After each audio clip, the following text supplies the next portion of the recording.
Hey gang, today's a sponsored video by GEEONE, and they have sent through the Pop Throwing Card 2024 edition. I mean, this is, I'm kind of in love, I gotta tell you. This gets addictive really fast.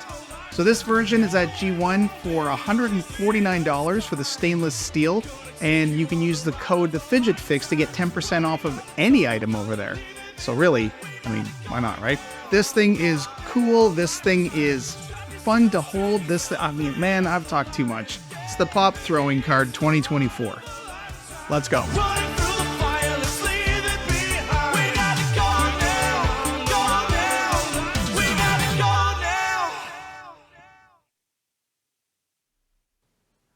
Okay, and now we have the very sexy, in my opinion, Pop Throwing Card 2024 edition.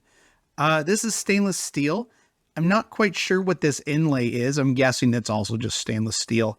But this is my first Pop anything. And when I first saw the videos, I didn't get it. And now that I have this, I have not put it down at all. I can't stop playing with this ridiculous thing. It is so, there's something about the ergonomics of it that it feels like a perfect shape. It's a perfect weight. It's got actually these new inlays were, I guess, meant to give you extra grip, which works really well. There is a place for a lanyard. Looks like a place for tritium tube. I think only the one. There are different ways you have to hold and manipulate this. So this is, for the thumbs, this is a left-handed fidget. And the reason is, when you hold it in your hand, it is only exposed on the left side. So you can only push it with the left thumb. You can't get it from the right side. So if I was using this, I'm right-handed, I cannot use my thumb with this in this configuration, in sort of like the most natural way you would expect, which is this.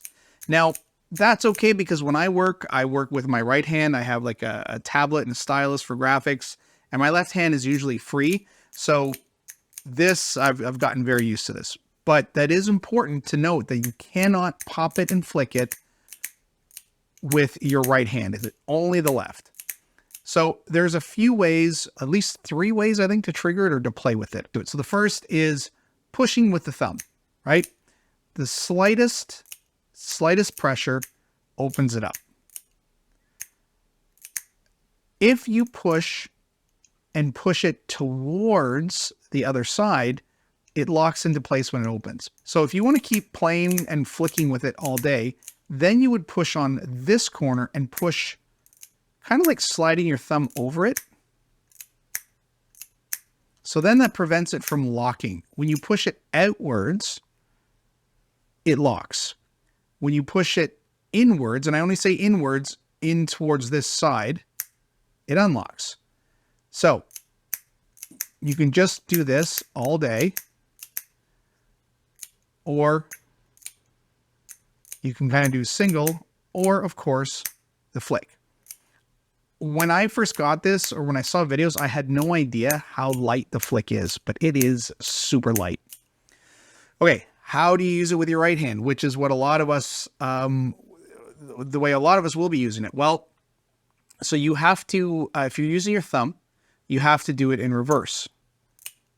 You have to just kind of open it up by just giving it a little push, and then you use your thumb to close it. But it's a little different, right? It's a different move. The other way, though, is putting the button down and using your index finger or your ring finger. So I find I'm using it this way a lot. And then it's the same mechanics as the thumb. Like, you can kind of like push it in and then it'll release, or push it this way. So again, towards like the back plate, and then it'll lock.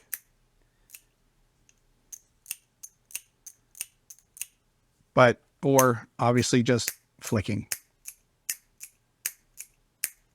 So there's a bunch of different ways you can use it. It's just figuring out, just sometimes I just shake it, or figuring out how you like to use it, because I feel like this is going to be kind of a personal one. It does obviously remind me of a lighter. When I was a teenager in the 80s and 90s, I smoked. Well, teenager in the 80s, and then in the 90s turned into a young 20-year-old who still smoked. So that's that definitely has that lighter form factor. And if I'd had a lighter like this at the time, like this would have been gorgeous, and a friend probably would have stolen it. Let's take this thing apart. But like, look how it just looks so nice. And stainless steel is usually like the least interesting, I find, and yet this one is I think it's the sexiest, and it's just because of the dark. It looks like Zerk, like they've treated it to look like Zerk, but it is absolutely stainless steel. You can see the stamp right there. All right, let's open this up. We only have 2 screws. These 2 screws, and this is a post that one of the screws sits in. Take these screws out. Now, you do have to hold it down tightly. Anytime I'm taking something apart, I pinch the crap out of it as I am loosening. Holy, this guy. There we go. They might have been Loctited when they put them together, which would make sense. Okay, now this is the longer screw. It also has this little post in it. Okay, we are going to take this apart very carefully. Now, it doesn't matter what side we take it apart, because there's a track in the middle with a spring and a ball. So we just have to be really, really gentle when we take it off. So here's the inside, and we can see that our little, looks like a little ball and cap.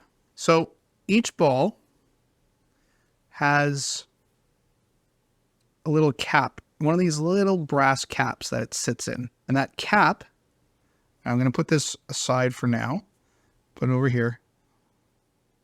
Now here we have the spring. So the cap sits in the spring, and then the ball sits in the cap. And that way the ball doesn't like sink into the spring.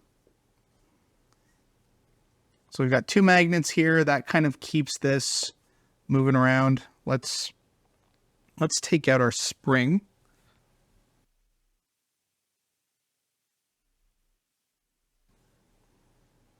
We're going to put our spring over.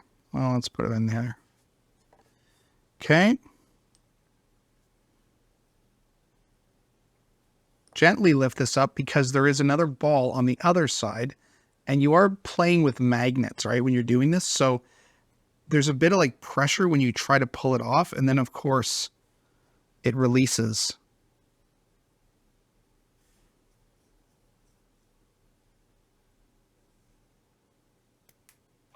So one of the balls went flying.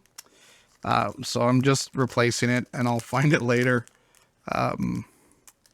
Sometimes you gotta move on. Okay.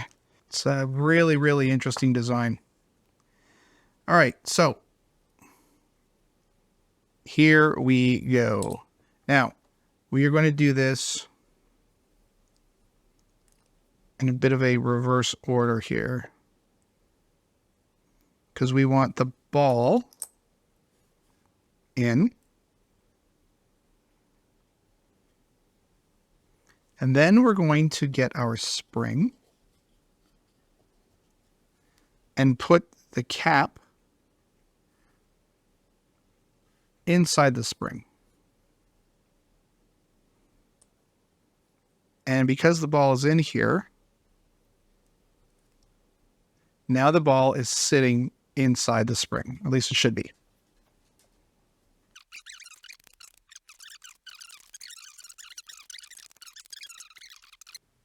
Maybe it really is only one side. Maybe the hat only goes on the one side. Let's try that.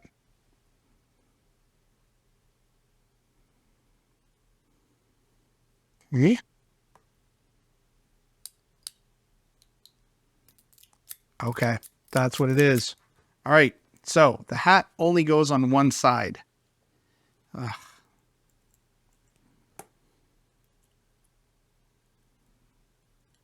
I guess it's just putting pressure on one side.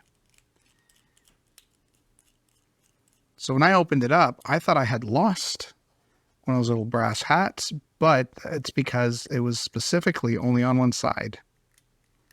Very odd.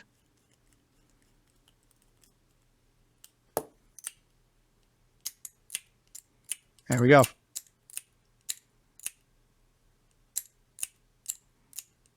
So there's no spring keeping this locked. What is happening, or sorry, no spring pushing it out. All that's happening is I think they've just managed to figure out the distance between the two magnets, the tolerance, I guess. So here, this is still popping up a bit. So I think we need to just tighten it.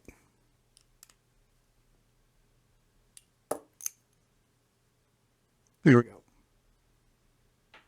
Okay, gang, that is the Pop 2024 version. Thanks for watching.